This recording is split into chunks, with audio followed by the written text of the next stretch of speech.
First News with Keeler in the morning on WIBX and WIBX950.com. Samantha Co is on, and I appreciate you coming out. It's been tough finding somebody to talk about this issue, Samantha. Oh, my God. You guys must have missed me. I mean, I know. Yeah. We've been on Sam Withdraw. Been going on talking about these things, you know? Well, what are you hearing on this? I mean, I know you're not on the council now. You are running. What are you hearing?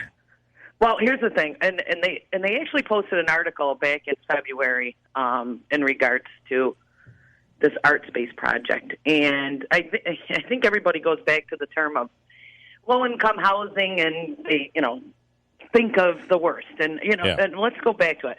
Low-income housing is it shouldn't be called low-income housing. It should be called affordable housing, because I think that people have to understand of what it actually is. But my big issue, and before we actually get into this whole Stanley issue, I shouldn't say the Stanley issue, because it's really a downtown issue. It's not just their issue. Lotus Garden, it's the whole shebang down there. But if you think about what happens when you put any housing complex, is they apply for tax credits, okay? So say this project's going to cost $12 million. They'll apply for tax credits. Now let's paint the picture of putting, since we're talking about art space, let's paint the picture of putting $12 million back into a neighborhood. Now, what would it take for, say, the street next to me, after that, to start putting that $12 million back in the housing units that we already have? I mean, I hate the idea of the institutionalized look when it comes to the low-income housing. So why not take those tax credits and put it back into the community? To me, that would better serve its purpose and start making some of the houses affordable housing for people from the housing we already have. Yeah, from the zombie properties or the blighted properties you see everywhere. Right, that's what I'm saying. I mean, I hate the idea of putting $12 million into one property. I mean, it seems to me that $12 million could be fitted better into a community and rehabbing the housing units that we already have.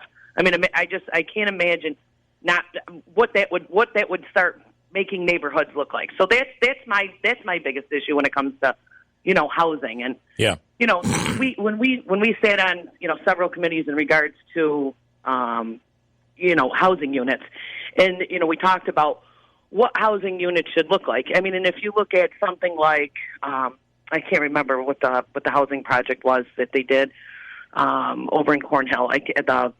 Hope 6. Hope 6. I mean, if you look at some of those houses, I mean, even that, I mean, they're gorgeous. Yeah. You know what I mean? Yeah.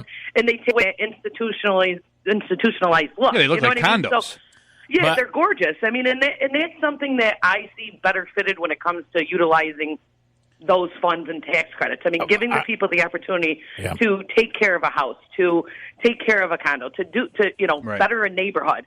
Does that make sense? It does, but at the same time, I think it's hard to avoid the issue of building a complex right next to your Stanley Theater, on top of everything else. So let's get back to that. So first of all, this project is insane. I mean, that's number one. I mean, first of all, to ever think that you could put an apartment complex, it's basically blocking an entire parking lot for everybody to go down to. Right. So would let's think about, and I was talking to a couple people that brought some of these ideas back to why this wouldn't work. Number one, if you put a building like that, first of all, where's Tallman's Tires going? That's what I want to know, because I mean, if you look at the picture that they put, it doesn't even look like Tallman's Tires is even there anymore. So that's number one. The rendering of the picture doesn't make sense to begin with, on top of the fact of putting that huge unit in between those two buildings, blocking a parking lot. I mean, I've worked at the Stanley when Jeff Daniels ran the concession stands. Yeah. I mean, and parking was a nightmare to begin with. Yep. With the parking spaces that they had available for a concert. Yeah, with what's already there. So, I mean, I can't imagine taking that building. I don't care if you're taking away 10 parking spots, 20 parking spots, 30 parking spots. Because where are the people that are living in that apartment going to park to? Right. I mean, you'd have to have parking there. You're taking the parking spaces for the building. You're also taking the parking spaces for where the people are going to park. I mean, and Bernie hit it. I know Bernie, and he's a very good. He makes excellent points, and I saw a couple of the comments that he's made previously in regards to this art space apartment complex, I guess, if you want to call it, going in downtown. And I mean, look at right across the street. I mean, he has people with disabilities that can't even, park near the vicinity of the building that they live in. Right. So right. what adding another building, whatever 60 units that they're adding, how is that going to work? Where is 60? Not saying that all of them would drive vehicles, but I mean, even if it was half of them. So on top of the fact that the building's taking up 30 spaces and, an additional space for somebody that could park there, I mean, it's an actual nightmare, to be honest with you. Who's heading up the project, and is this DRI money? Yeah, well, first of all, they did apply for the DRI project back in 2019. So they were part of the DRI application, and I don't remember who was in charge of whoever's in charge of actual art space is the one that put in for that project. But here's the thing: the city owns the property, right? It's under I think it's under the parking authority. If the city were to ever sell the property, why wouldn't they? If the Stanley is the greatest thing that's happened to downtown, which in my personal opinion it is, why wouldn't you afford the Stanley the opportunity to purchase that space if ever they were to need it for expansion or something that could better them? I mean, if you look or for customers, yeah, right. Well, that's what I mean. I mean, and not for nothing. Like even on like, and I say this just because I not only do I attend shows, but I also worked down there at the Stanley sometimes, and I would see like the amount of people that the Stanley would bring in. I mean, just on a show night, your Swifties, your Encore, everything was packed down there. Yeah. I mean, and the possibility of even expanding that even more. I mean, to me it just hinders any progress that you're already trying to make down there. Yeah. Right, that the future of the Stanley could already do. So now, Sam, who's putting it in? Before I forget. Okay.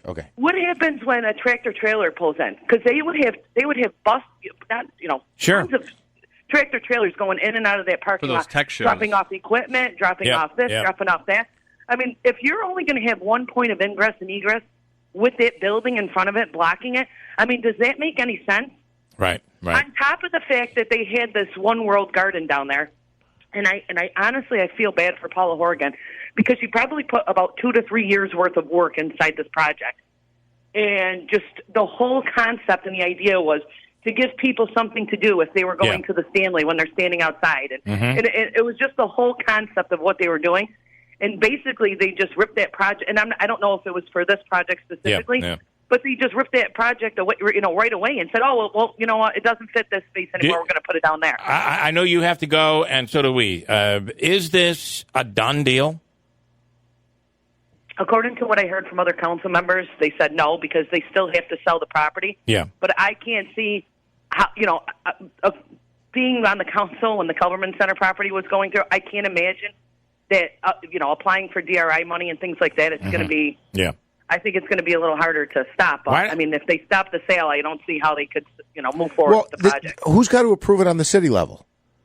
It would be the Common Council, the approval of the sale, because the city still owns the parking lot. You know what I think we ought to do? How is it they have not decided how to use the DRI money yet? And who wants to? I know. And why is this a good use for it? What I think they ought to do is put an asphalt plant in there. That would really... Well, then you better hope I'm on the council because I was able to stop that one. Right. Okay, Samantha, good luck. Thank you. We appreciate it. All right. Have a good day. Art space. Wow. Art space. Looks like you need a vacation. Enter the 5-Hour Energy Where Will the Tide Take You sweepstakes. You could win a $10,000 dream beach vacation. Imagine jet setting off to a tropical paradise, having fun in the sun, or diving at a gorgeous reef. It's up to you. No purchase necessary. Go to 5HETide.com for official rules and to enter. That's 5HETide.com. Enter today. Ends June 30th, 2024.